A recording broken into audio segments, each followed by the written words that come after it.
Bienvenidos a Cruce de Palabras por Telesur. Soy Luis Hernández Navarro y para conversar sobre 3 sismos y la fotografía de esos sismos está con nosotros Jesús Villaseca. El 19 de septiembre se ha convertido en una fecha trágica y supersticiosa dentro de la Ciudad de México.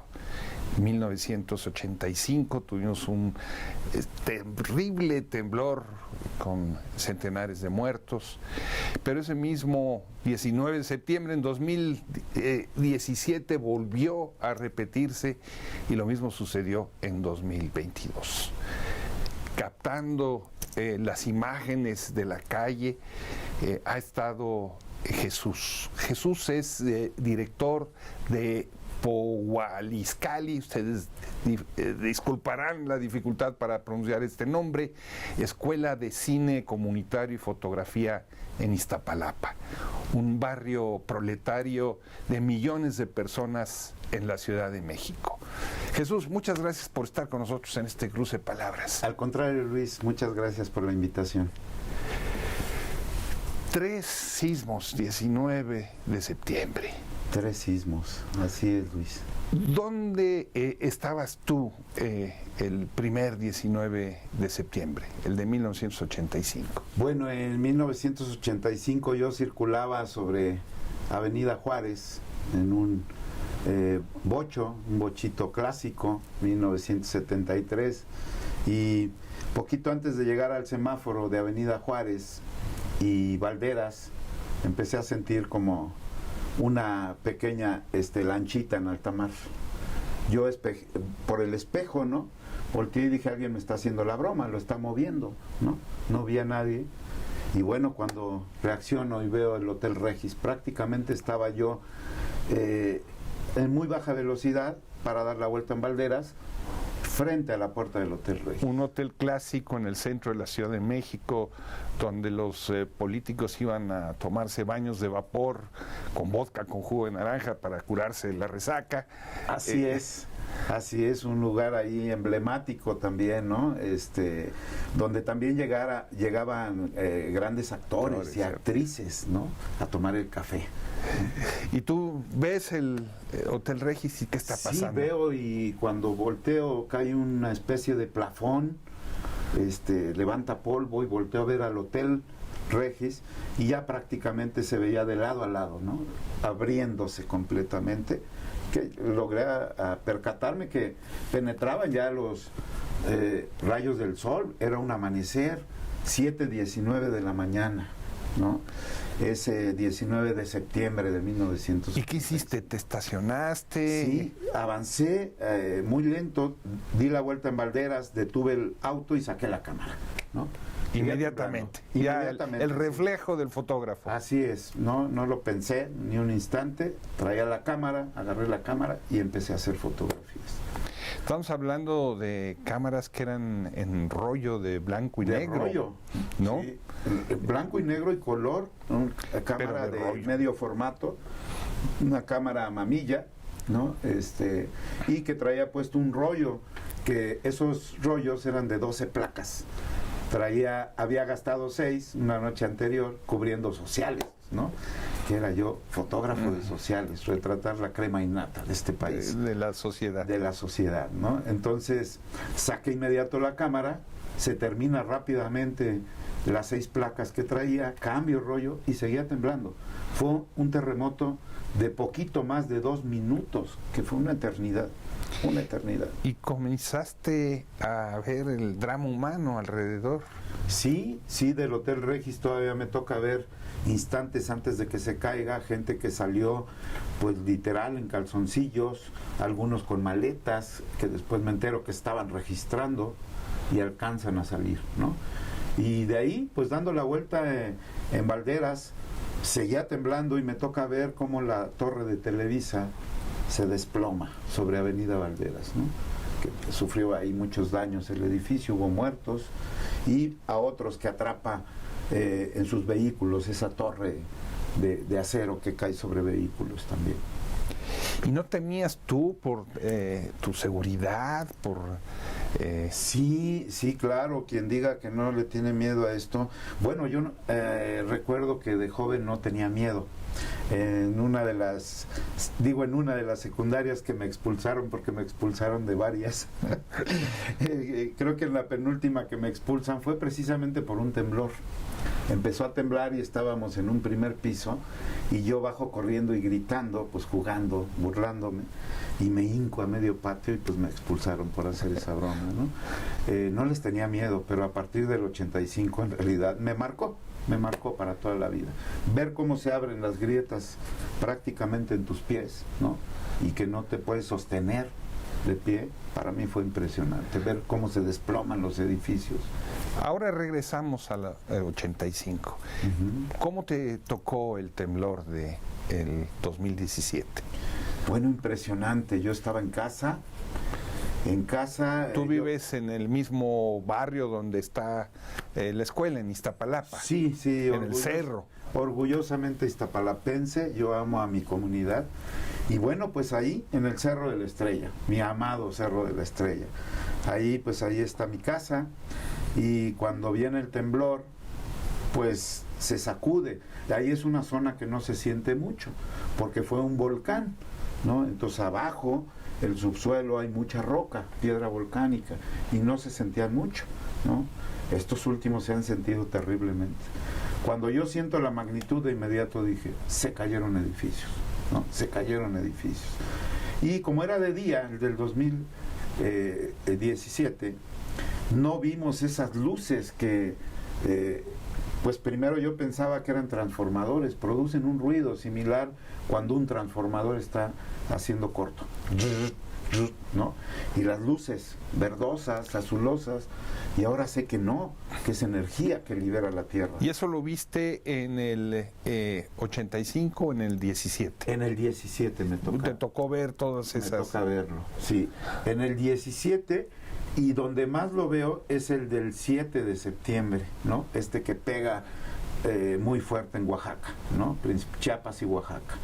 Ese sí nos toca ver ese resplendor, porque ese, si no mal recuerdo, fue en la tarde-noche. ¿También te tocó fotografiar? Me toca, sí, también fotografiar, ¿no? ¿Y qué hiciste después el 17? Salí a la inmediatamente, calle? Antes de escuchar cualquier noticia por la magnitud. No es que sea un experto, pero había tenido la sensación del 85, un terremoto de 8.1. Este se sintió igual de fuerte. ¿Por qué? Porque el epicentro ahora lo tuvimos muy cerca, entre Morelos y Puebla, ¿no? 7.1, el del 2017. Sacudió con la misma intensidad. ¿Y te subiste a tu coche y fuiste a buscar alguna zona en especial? Inmediatamente, pues la experiencia que me ha dejado, escuchar pues la radio, ¿no? En el 85 lo que me ayudó es que conocía yo las claves de la policía y tenía un radio, o me acercaba a las patrullas y me iban guiando, ¿no? Donde había desastre. Esta vez salí de inmediato y luego, Ermita y La Viga, doy la vuelta y luego me encuentro con el primer edificio desplomado, ¿no? Ladeado y algunos pisos, pues muy fácil de percatarnos que estaban fuertemente dañados, ¿no? Y empiezo a seguir mi recorrido. En estos dos casos, Jesús, hubieron víctimas humanas. Sí. ¿No te provoca un dilema el ver a esas víctimas luchando por su vida, o por la sobrevivencia, o la tragedia, y tomar foto? No tienes que decidir entre si les auxilias o captas esa imagen, no tienes que escoger entre esconderte tú y ponerte al lugar seguro y salir a buscar esa imagen. ¿Qué es lo que te lleva a tratar de captar ese momento? Bien, es una pregunta bien interesante, Luis. Siempre entramos en conflicto. ¿Qué hacer? Y yo siempre he determinado, si hay la posibilidad de ayudar, salvar vida, primero lo hacemos, ¿no? Yo, en mi caso, primero trato de hacerlo. Aunque pierdas la imagen. Aunque se pierda la imagen. Sí, yo creo que no hay ninguna imagen que valga más que una vida humana, ni la propia ni la de alguien más, ¿no? Siempre esa es mi primera acción. Si no hay posibilidad de ayudar, pues hay que captar la foto, ¿no? Y eso es lo que hago. Por ejemplo, en 85, ¿no? Minutos después, pues inmediatamente salen los voluntarios, que fue la cosa más hermosa que me tocó ver. Realmente quien sacó adelante a la Ciudad de México fueron los voluntarios, ¿no? Ver esas grandes cadenas humanas cargando grandes trozos de piedra, y hubo un momento que lo que yo hice fue eso, guardar la cámara y ponerme a cargar trozos de piedra. Y se siente uno tan impotente, volteaba y decía, no hemos avanzado nada. No, estuve como 40 minutos, ya las manos con ámpulas, porque no está uno acostumbrado a cargar piedras tan pesadas, ¿no? Y cargando aparte todo el equipo, y pues me desesperé, y me cayó el 20, dije, lo que tengo que hacer es documentar. Y seguí documentando todo el día, y todo un mes, ¿no? En el 85, un mes no paramos de documentar. Este 19 de septiembre de 2022 tembló inmediatamente después de un ejercicio de simulacro. Sí. Afortunadamente no hubieron en la Ciudad de México víctimas, pero el susto a los capitalinos no nos los quitó nadie. ¿Dónde estabas tú en ese momento? Estábamos en la escuela, ¿no? Íbamos a salir a la escuela, acabábamos de regresar de la escuela, vine por algo que había olvidado en casa y vuelve a agarrarnos otra vez, 19 de septiembre, con una diferencia de escasos 5 minutos a la del 2017. Y nuevamente después del simulacro, ¿no? Una coincidencia increíble, ¿no? Difícil de creer esa coincidencia, solamente con diferencia 4 o 5 minutos, si no mal recuerdo, ¿no? ¿Y saliste a tomar fotos? Salí inmediatamente, agarré la cámara y empezamos a hacer el recorrido. Y bueno, pues lo que nos encontramos, sí, el pánico en las calles, pero afortunadamente no la gente de rodillas rezando. Sí, siempre impresionante, ¿no? Crisis nerviosas de la gente llorando, pues lo que siempre nos toca documentar, ¿no? Lo más inmediato es eso. Y me pasó algo muy curioso. Con mis alumnos, el día sábado estábamos dando clase para otro gran proyecto de Iztapalapa que se llama El Transformador.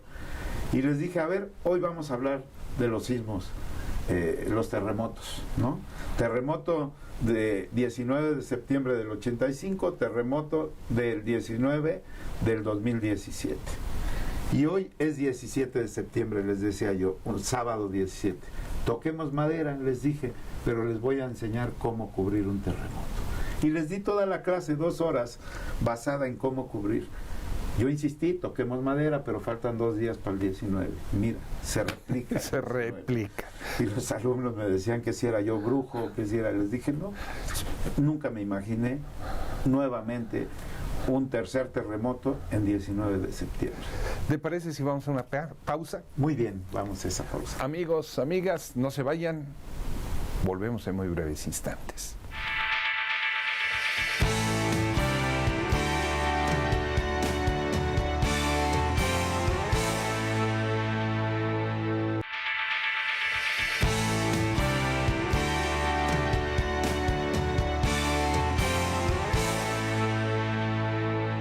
Estamos ya de vuelta en este cruce de palabras, conversando con el fotoreportero, fotoperiodista Jesús Villaseca, director de Pohualizcali, la Escuela de Cine Comunitario y Fotografía en Iztapalapa. Jesús, ¿qué significa Pohualizcali? Muy bien. Pohualizcali es en lengua náhuatl y significa la casa de las historias. ¿Y cómo, estamos hablando de fotografía, cómo es que tú te vuelves fotógrafo? Bueno, pues es una historia muy bonita porque yo conocí un periódico cuando tenía 6 años. Mi padre trabajaba, era el responsable del almacén de rollos. El almacén de rollos, estos grandes rollos que se utilizaban para la rotativa, ¿no? Él controlaba la llegada del rollo, apuntaba el número de serie y cuando la rotativa empezaba a trabajar, él iba entregando esos rollos para que la máquina, ¿no? Este monstruo de 1000 cabezas que imprimía una velocidad impresionante, empezara a trabajar. Y bueno, me llevaba ahí, como su trabajo era en la tarde, pues me ganaba el sueño, empezaba yo con el cansancio ya en la noche y me ponía ahí una camita del desperdicio de papel y mi almohada eran pues las primeras pruebas que se tiraban o papel, desperdicio de papel, y me ponía una almohada pues prácticamente abajo de la rotativa. O sea, te arrullaba. Me arrullaba el ruido la rotativa. Y el movimiento de la rotativa con esa velocidad que corría y el ruido, ¿no? El golpeteo. Tac, tac, tac, tac. O sea, creciste con olor a tinta y papel. Así es, el olor a tinta. Pero de ahí a la fotografía, ¿cuál es el siguiente paso? Bueno, el siguiente paso es que yo me enamoro de eso porque también un día a esa edad me lleva a conocer un laboratorio fotográfico. De ahí, del diario Novedades, ¿no? Y yo veía a los fotógrafos con sus chalecos, ¿no? Como este, 2 cámaras. Duermes con él, ¿verdad? Ya, parece, sí, siempre, parece que ¿no? siempre traemos nuestro chaleco, pues porque guardamos aquí lo necesario para... Ya no usan rollo, ya para no, qué, ahora pero... usamos tarjetas y cambiamos lente, o traemos algún aditamento de limpieza para el equipo y eso, ¿no? Y yo los veía como los superhéroes, ¿no? Y los escuchaba platicar historias y pues a esa edad me cautivaron, ¿no? Y siempre pensé, quiero ser lo que ellos son, fotoperiodista. Y sí, el tiempo me lleva. Después de una adolescencia ahí medio brusca, ¿no? Me toca vivir mucha violencia en los barrios de Iztapalapa, consumo de drogas, y bueno, de los llamados chavos banda. Yo fui de los llamados chavos banda, ¿no? Y escuchando rock y el pelo largo, vestir con estoperoles y mezclilla. Y pues ahí empiezo a descubrir, ¿no? Muchas historias. Teníamos muy reciente el 68, teníamos muy reciente la Revolución Cubana, ¿no?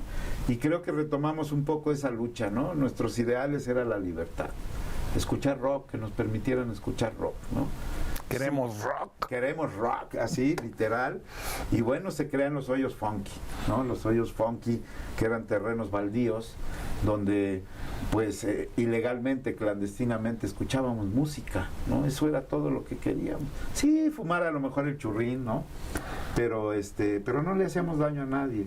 Y estaba prohibido. Llegaban los grandes operativos, nos reprimían, nos torturaban, nos daban los tehuacanazos, los famosos tehuacanazos, por escuchar rock. Es agua con gas en la nariz. Sí, el tehuacanazo es que te pegaba la policía en el estómago, te sacaba el aire, tapaba nariz y boca, y después solo tapaban boca y por la nariz agitaban el tehuacán y todavía le ponían para disfrutarlo más chilito piquín, y era por la nariz. Para que confesaras lo que quisieran. Sí, claro, así eran las confesiones, ¿no? Y confesabas lo que quisieran que ellos. ¿Y la fotografía te sacó de ese mundo? Sí, la fotografía me cambia la vida. Yo lo traía, siempre lo pensaba, y cuando pues me vuelvo a encontrar con la fotografía nuevamente, empiezo a trabajar en Novedades, fabricando los halcones navideños en las vacaciones de verano, y yo chambeaba y luego corría al laboratorio de foto, ¿no? Y pues ya siendo un joven, ¿no? Dije, no, yo sí quiero hacer esto. Ya me meto a estudiar fotografía, una carrera técnica en fotografía, y pues dije, esto es mi vida. Y pues hoy, 38 años después. Nos acabas de platicar que ese 19 de septiembre del 85, la noche anterior, habías estado cubriendo lo que aquí en México llamamos sociales, que es la crema innata de la sociedad, sus cócteles, sus fiestas. La gente que tiene mucho dinero, vas y le tomas fotos, ¿no? Así es. Viniendo tú, Jesús, de un barrio como el que nos acabas de describir, de la clase trabajadora, ¿qué impacto te provocaba a ti cubrir ese mundo de élite, ¿no? Fifí, diríamos, en México ahora. Sí, pues fue un gran choque, ¿no? Un choque, y pues haciendo incluso a un lado los prejuicios, ¿no? Pues uno quiere aprender y yo quería empezar a desarrollar mi trabajo, ¿no? No me gustaba, desde luego, no me gustaba sociales, ¿no? Yo cuando soñé en ser fotoperiodista, yo quería contar grandes historias, ¿no?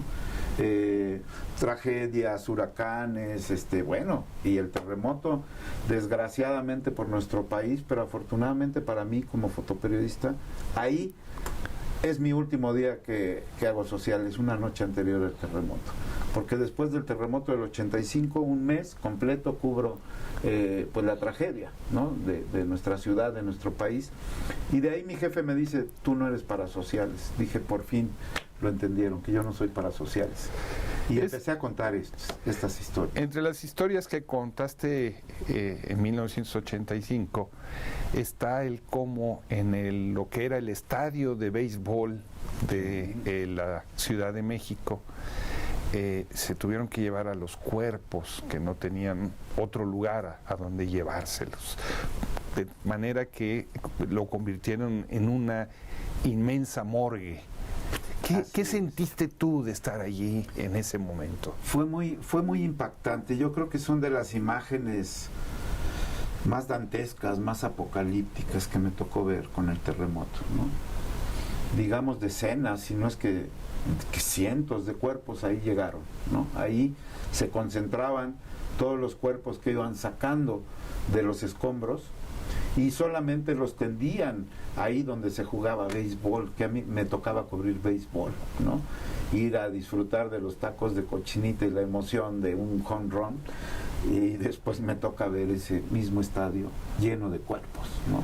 De ataúdes hechizos, de donde se pudiera, llegaban ataúdes donados, ¿no? Y ver las largas filas, Luis, eso fue lo que me impresionó mucho. Que daban la vuelta de la puerta del estadio, ahora es un gran centro comercial, ¿no? Me sigue marcando eso, ¿no? Yo veo la gente que va y disfruta de un helado y hacer sus compras y no tienen idea lo que sucedió ahí, ¿no? Y daba la vuelta de la puerta del estadio, creo que se llama Obrero Mundial la calle, que por ahí estaba la entrada, casi esquina Cuauhtémoc con Obrero Mundial, y la fila daba la vuelta en viaducto y se extendía por muchos metros. Esperaban 2 o 3 horas para entrar al estadio y reconocer, ir levantando bolsas de hielo entre todos los cuerpos para ver si reconocían a un familiar. Fue en verdad dantesco esas imágenes. ¿Fue la imagen más fuerte que tuviste que captar o más bien hubieron otras, por ejemplo, el mismo 19 de septiembre? Hubieron muchas muy fuertes, muchas imágenes. Otra que me marcó y positivamente, que fue un momento muy bello donde todos gritamos y nos abrazamos, socorristas, fotógrafos, policías, era el rescate de los niños del Hospital Juárez. Eso fue una cosa hermosa, ¿no? Yo recuerdo que, pues investigando, decían que a las 7 de la mañana los bebés los subían de cuneros a cama, a piso, con las madres para que los amamantaran. 19 minutos después de haber subido a los niños, viene el terremoto y desploma el Hospital Juárez. Pues se dice que algunos niños, algunos bebés recién nacidos, unos con horas, unos con no más de un día, 2 días, sobreviven.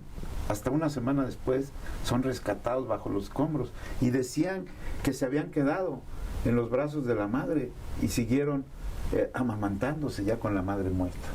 Cuando eso me dicen, a mí me crea un shock, pero recordar los momentos cuando eran sacados los bebés vivos, era un escándalo, una euforia que todos nos abrazábamos, ¿no? Momentos muy hermosos. Jesús, las tragedias sacan a relucir lo mejor y lo peor del ser humano. Así es. Cuando hay destrucción, hay pillaje, hay robo, la autoridad está absolutamente rebasada o inexistente, pero también hay solidaridad, como lo que has descrito al principio de nuestra conversación. En tus experiencias cubriendo sismos, ¿qué dirías tú que es lo principal? ¿Esa cooperación, ese calor humano o esa actitud malvada de algunos? No, desde luego, en 85 lo más hermoso fue la solidaridad, ¿no? Que después, desgraciadamente, echan a perder esa palabra tan hermosa, ¿no? La utiliza para sus campañas, pues, Carlos Salinas de Gortari. Fue presidente del 88 al 94, hizo un programa de combate a la pobreza con ese nombre. Exactamente, con ese nombre, porque lo retoman precisamente porque lo más hermoso. Después del 85 México fue otro, no solo la Ciudad de México, el país fue otro, ¿no? Más consciente, más solidario, y pues ahí quien sacó avante, quien sacó a flote la destrucción de la ciudad fueron los voluntarios. De hecho, mi libro Tengo 2 libros, uno que se llama Terremoto, dura lección, que lo editamos en 1993, y el otro que sale a los 30 años del terremoto, ¿no? Memoria viva, ya casi 6 años, si no mal recuerdo, ¿no? De los 30 años del terremoto. Ese trabajo yo se lo dedico a los voluntarios, que ha sido la cosa más hermosa que me ha tocado ver. Señoras que aún de bajos recursos, ¿no?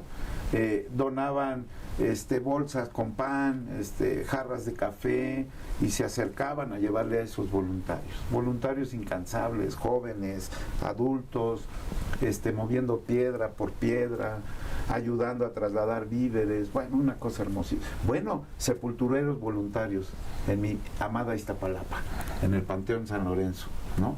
La gente de Iztapalapa sacó la casta y dijo, ¿qué más hay que hacer?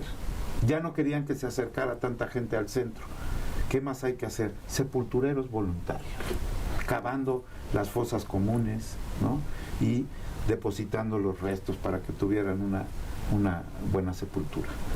Jesús Villaseca, muchísimas gracias por estar con nosotros en este cruce de palabras y contarnos cómo no tiembla igual para todos. Así es, no tiembla igual para todos. Amigos, amigas, muchas gracias por su amable compañía el día de hoy. Ya saben, los esperamos la próxima semana aquí en Cruce de Palabras por Telesur. Hasta la próxima.